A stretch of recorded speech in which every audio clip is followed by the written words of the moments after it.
Hey there, everybody. Welcome into another day, another cash game lineup built by yours truly, Chapadong, here at DFSArmy.com. One-stop shopping, all things daily fantasy sports, NASCAR, MLB, NBA playoffs, doesn't matter, including sites like Prize Picks, Underdog, Monkey Knife Fight, all of your over-under type of sites. That's where we produce a lot of content and help a lot of people win more money. If you're interested in learning more about those, we have free months of VIP offered through that content, as well as through depositing on the sites where you get a $100 deposit match. Go to dfsarmy.com, click the free offer tab up there at the top, and check them out. When we're talking about ownerships in MLB and building lineups accordingly, we're not talking about tournaments in a lot of cases. You can make some pivots here or there, but what we're really looking at is building for a cash game. MLB is a volatile sport. Cash games are not consistent, even if you build them right. They're just not. So it's a hard sport to get good at cash games in. However, this is one way, if you're a struggling player, this is one way to make it very, very simple on yourself and start a process at the ground floor level that you can then grow from there and get better and better and better. This is how you reset the system. When you're in a slump, just like a baseball hitter, when you go into one of those long slumps, you go back to basics. This is basic. What we do is we wait for the ownerships to populate inside the DFS Army domination station, and we don't touch anything. We're going to just leave it at about 3 lineups, optimal mode, 1 player, no randomization, nothing. Today we'll do FanDuel. We did DraftKings yesterday. You sort by projected ownership column right here. Bring all the chalk to the top. And now you just go position by position. Build your player pool. In fact, we can start by unchecking the box on the all, and we can add back only the players that we want to build a lineup from. If I'm looking at a chalky player, and again, lineups haven't released yet. This will change throughout the day. So this is a good way to kind of get an idea of who you might like, but always reserve judgment for later in the day, 4, 5, 6 o'clock p.m., right before lock, when the information is the most current it can possibly be, because as every lineup confirms, ownerships will change. Maybe not drastically, but maybe drastically. If some leadoff hitter normally is a $4,000 player, he gets scratched in favor of a $2,200, 9-hole hitter, that guy's going to be highly owned. And the projections will pick up on that. And you're going to need to include him in your player pool. So that said, if we start with the pitcher, we look at Carlos Rodon, 42%. He's your chalk pitcher right now. I don't need to look at Severino, Fried, whatever, Eduardo. I don't need any of these guys, right? I just check him. There's a huge drop-off here. 42% of the people in a tournament projection are on him. There's going to be 60, 70% in a cash game on him most times. Max Scherzer last night, great example. Garrett Cole, day before that. Justin Verlander, day before that. Don't need to look at anybody else. This is the correct way to build on FanDuel. Okay? Catcher and first base are combined. So I don't see a lot in Grandal, although he's usually a fine pick in a lot of cases, and especially facing Kansas City right now. He's a fine pick, but your first basemen are going to contain the power, so this is generally what you're looking at. There's a Muncy, a Freeman, maybe a Brad Miller, maybe a Vlad Guerrero. Big drop-off down to Anthony Rizzo. Don't need Riz. Looking at 16% or so. The catcher's not above that. Don't need Grandal. Boom. Moving right along. I don't need a catcher in my FanDuel lineup for cash games today. Trey Turner up top. Max Muncy. Probably could stop there. It's Dodgers heavy. If you wanted to include some Marcus Semien, be my guest. He's not cheaper than Max Muncy, though. This is where a lot of your lineups are going to be built. Now, if you go back through here throughout the day and you want to include Diaz, LeMahieu, Ketel Marte, whatever, that's all right too sometimes. This isn't a hard and fast rule. This, again, morphs and changes throughout the day. If you don't want to be extra heavy on Dodgers, then you're going to have to make some concessions elsewhere. It looks like you're also going to be heavy on Yankees. Now, Dodgers facing Arizona, Yankees facing Baltimore, like when the Cubs face the Pirates. These are going to be chalky players because we're attacking those weaker teams. Everybody in the world sees it. Everybody knows about it. That's why the ownerships go up. Because it's correct. It's just the right way to do things, okay? You don't need to overthink. You don't need to take the unnecessary risk of, I need this low-owned pivot for upside. That's not cash game thinking. If you think like that in cash games, that's why you lose. That's why you're dead money on arrival. You need to change that thinking and learn what a cash game is and what a GPP or a tournament is, what the differences are, and how you build your lineups accordingly for the amount of risk you're taking in each contest, because it's different. That's what we teach at dfsarmy.com. We come in here, we talk a lot, we teach you, we will get you right, man. That's what we do. Third base, Josh Donaldson up here at 21%, 18% Justin Turner, another Dodger and another Yankee. Shocker. Alex Bregman is actually playing very, very well right now in terms of cash game type relevance. And when he's chalky, I'll play him. When he's not, I still include him a lot of times. LeMahieu, if he draws the leadoff spot instead of the 6th hole, I'd include him. But right now, don't need him. So I'm looking at these top 3 guys. I want to see some value at each position too. When I see these guys on FanDuel under 3,500, that's okay.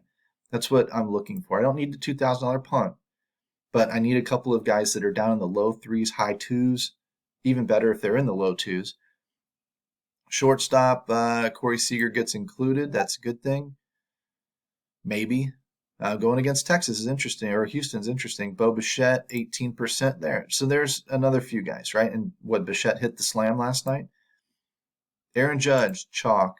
Gallo. I do not like Gallo for cash games. I don't. He's a boomer bust guy.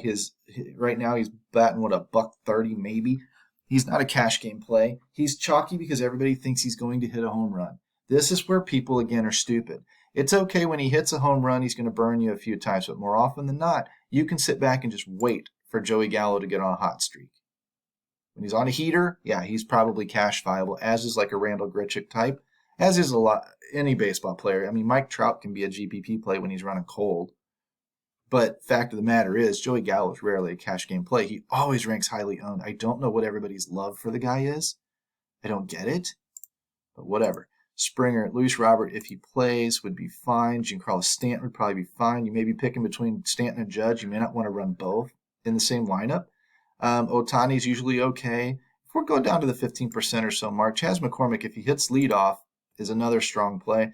In a lot of cases, now here come your Astros. I want to see this stuff change throughout the day, but I'm not checking Joey Gallo, and you can't make me. I hate the guy for cash games, except when he's running hot. But once I've got all of these positions lined out, I'm not stacking. I'm not doing anything. If my lineups stack, they stack. If they don't, they don't. No big deal. I'm going to build 3 lineups, 1 player different. Actually, let's do this. Let's do something way different today. Let's go 3 uniques, and let's optimize that lineup because I want to show you how to find. Actually, let's go 4 uniques before I show you this. What am I doing? I'm forcing a bunch of different players into my lineup. Those that don't change are the ones the optimizer loves that are highly owned. That's going to be my cash core. So there's 3 guys for you, Rodon, McCormick, and Miller, if Rodon draws the leadoff spot. There they are. There's your core. Everybody else is negotiable. Okay? If I want to tighten it up a little bit and come back up to 3 players, I can certainly do that. And now I'm going to pick up another 100% or 2 guy, McCormick, Muncy, slides in there. That's fine. But see, if I keep it at 1 unique, and keep all of my lineups very, very similar, I'm going to see a lot of 100% owned guys, right? That's not much of a core. That's just something that everybody, that they like. It's not a strong core. You come down here to 4 unique players. There's your stronger core because it's only going to have 3 guys in it, okay? So that's how you can use this to figure this type of stuff out. Let's do 2, and let's just bang out a couple of lineups, and let's go pick one. In fact, with this player pool, if you wanted to, run 5 lineups. I don't care. 5 lineups, 2 uniques in each. It's going to have Rodon in it. It's the only pitcher we checked, of course. There's a Muncy, McCormick, Brad Miller type core. And I can just go down through the lineups here if I want to. If I want to make a swap or 2, I can take Max Muncy out and put in Marcus Semien if I want to. That's okay, too, with these tools. But I'm looking at, 1-2 Dodgers, 1-2 Yankees, 1-2 Texas Rangers, a 1-off in Houston, and a 1-off in Chicago. That's a fine lineup. It's not overexposed to any particular offense.